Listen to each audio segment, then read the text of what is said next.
ఇదేదో కొత్తగా ఉంది, బాగుంది, అడుగు చూద్దాం.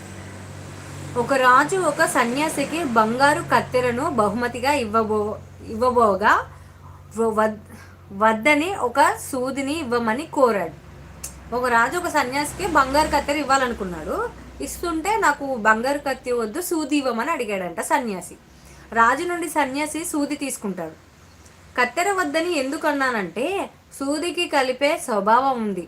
ఈ రోజుల్లో మనుషులకు కావాల్సింది కత్తెర కాదు సూది అని అన్నాడంట. Wow guys, don't put the bad comments. నేను మంచి చెప్తున్నాను.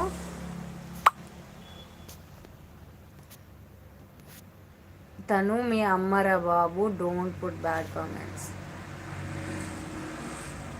నేను మీ అమ్మ లాంటి దాన్ని, అక్క లాంటి దాన్ని, చెల్లె లాంటి దాన్ని. ఎందుకు గైస్ బ్యాడ్ కామెంట్స్? ఏమొస్తుంది చెప్పు? అదే ఇక మీలాంటి వాళ్ళ కోసం ఇది. ఒక రాజు ఒక సన్యాసికి బంగారు కత్తెర ఇవ్వబోయాడంట. బంగారు కత్తెర ఇవ్వబోతుంటే, బహుమతిగా గిఫ్ట్గా ఇవ్వబోతుంటే ఆ సన్యాసి, నాకు ఈ కత్తెర వద్దు రాజుగారు, నాకు ఒక సూది ఇవ్వండి అని అంట.